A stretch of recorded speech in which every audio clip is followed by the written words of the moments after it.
With Black Ops 6 Zombies right around the corner, I wanted to take a step back and look at all the good things about Vanguard Zombies.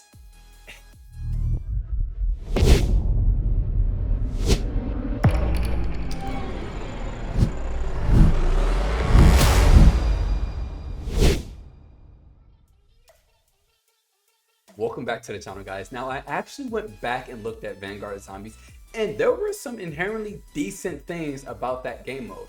I'm going to share them with you guys today, and I'd be really curious to see what your guys' thoughts are in the comment section down below.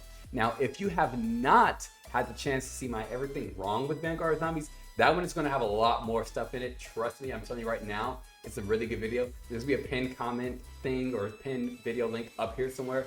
Be sure to click that and watch that. But do understand that today I have a lot of really positive things to say, and I promise you, Vanguard, come here. I promise you, I won't say too many negative things in this video about you. So with that, let's get right into the very first thing. One of the best things about Vanguard Zombies is that the community, the Zombies community, was unified for one. And our genuine hatred towards zombies. It's crazy because I remember at COD Next, we were really looking forward to it. It sounded really cool. On paper, Vanguard Zombies should have been one of the most innovative modes ever made for zombies. And the reason being is because it was the very first time that we've got an objective-based version of zombies. And this idea that we were going to go away from World War II zombies and the Nazi zombies and things like that, but kind of continuing the Dark Ether story, but going back to the original, what started the actual Dark Ether, it made zombies feel like it was going to be amazing. And when zombies launched, it was the worst thing that we could have possibly ever imagined. This is a positive, this is a good thing, this is the good things. So once zombies launched, the entire community was very unified in our disgust. And because of our unification, we had a lot of fun memeing Vanguard Zombies. And so I know that's kind of jokey, but to be honest with you, there was this combined feeling and connection that we all really had. And that was, we missed round-based zombies and we wanted to have a good time. A lot of us did push through the Camo grind, and the Camo grind was great because I got the chance to watch all of Cobra Kai. It was awesome. I mean, taking the time 5 to 8 hours a day and watching all the Cobra Kai videos and episodes and watching different Netflix films, that was amazing about the game. And I really loved the Vanguard Zombies grind because I got the chance to catch up on so many different things. I got the chance to catch up on so many YouTube videos. I ended up subscribing to so many different people. Vanguard Zombies allowed me to be able to really multitask while I was doing the Camo grind. It also got me away from the craziness that was Shipmas. And I don't know if any of you guys remember Shipmas in multiplayer, but Shipmas was the worst thing. And just really the multiplayer experience got really unfun, I will say.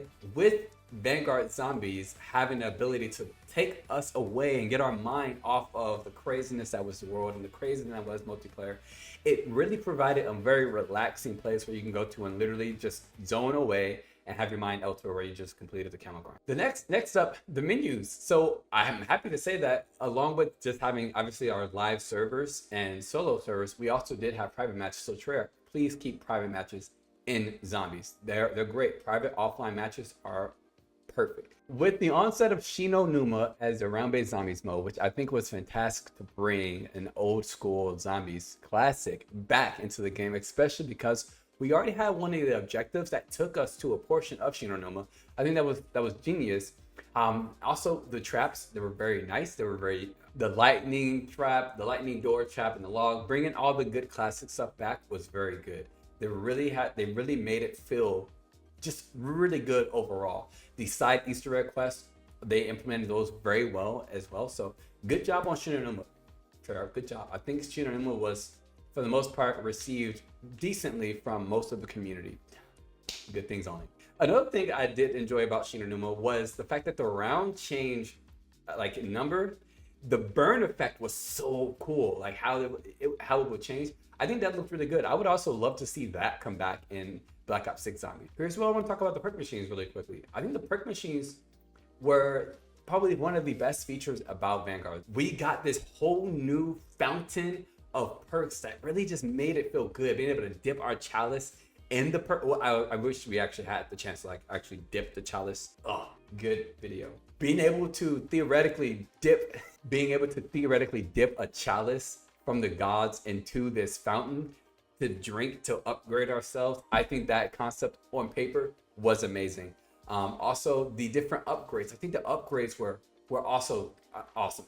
I love being able to buff myself in game like that, especially with those upgrades. So when it comes to Pack-a-Punch, I am happy that we got Pack-a-Punch camos in the follow-on DLC maps. I don't think the Pack-a-Punch camos looked great, but I was just happy that we did get Pack-a-Punch camos, at least at the launch of all the DLC maps. They simplified the Pack-a-Punch menu, which I'm very happy about. We didn't have ammo mods in the Pack-a-Punch machine, so we didn't have to try and tab over to the ammo mod to find what ammo mod we want to use. It was just added to the Altar of Covenant. Speaking of the Altar of Covenants, this is probably my favorite part about Vanguard Zombies. The ability to be able to upgrade ourselves in game. I hate the randomization feature because if they want us to build our build in game, it shouldn't be randomized, which I never believe that we should be building our build in game. I believe that we should be only buffed in game.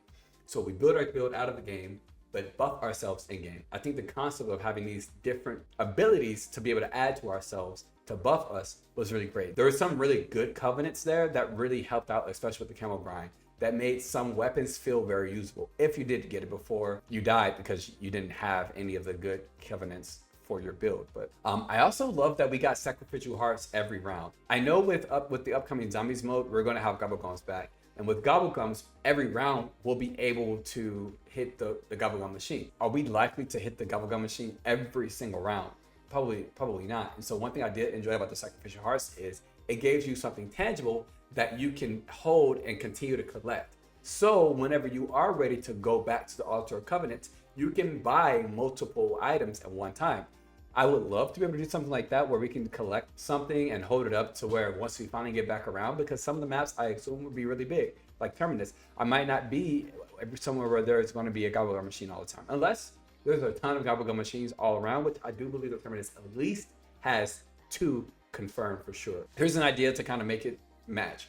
Maybe every few rounds you get a Gobblegum token, like every 5 rounds you get a token if you did not hit the Gobblegum machine, so that way you can go back and get a Gobblegum potentially if you didn't hit it. The higher the round, the higher tier rarity that token is, which ultimately gets you a higher rarity Gobblegum. I think that would be a really cool idea. I want to talk about the main quest a good bit. So Zabala was the enemy of Terra Maledictica. Now, as much as we all thought that Zabala was a horribly designed boss, I did love how they incorporated her shock blast into like little teleporter to help craft the Wunderwaffe. That was really awesome. Having the Wunderwaffe in Numa obviously is amazing, so I'm glad that they had the Wunderwaffe there. The Wonder Weapon was so strong against the elite enemies. The Stormkriegers and Zabala, it was awesome, especially because Zabala was a really aggravating enemy.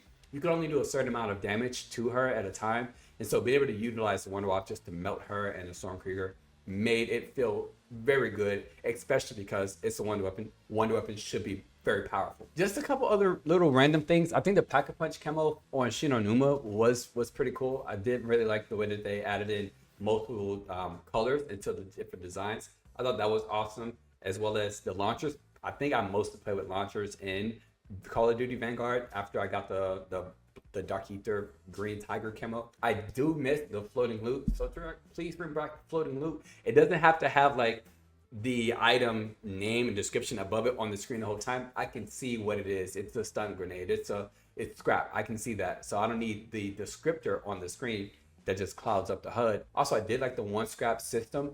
I love that you are bringing that back for Black Ops 6 Zombies as well. So the last big thing I want to talk about is the field upgrade system. The field upgrades were actual gods from the Dark Ether. The gods actually had this inner monologue. So it was kind of like we had set crew adjacent, where we were able to have the gods speak to each other, and having a team and come in with you, like in co-op, and having them have different field upgrades made it to where they will communicate with each other. I thought that was so cool because it gave a different story. Now on paper, in reality, when we're actually playing, the gods just so annoying, and their conversations were agonizing. And the main quest, the way the gods would just give you all of this exposition for 5 minutes, and you couldn't do anything. There we no round change, and we know zombies that was spawned. It was very annoying.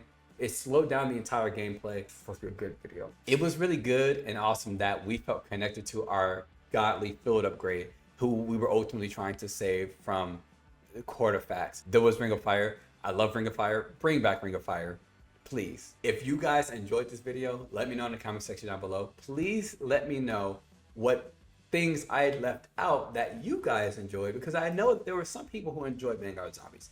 But also, if you have not checked out my Everything Wrong with Vanguard Zombies video, make sure to check out this video here. I do break it down, and there are some very, very detailed things for you, Treyarch, to make sure that we have a good year. Have a beautiful goddamn day, and I'll see you in this video. I made it all the way through.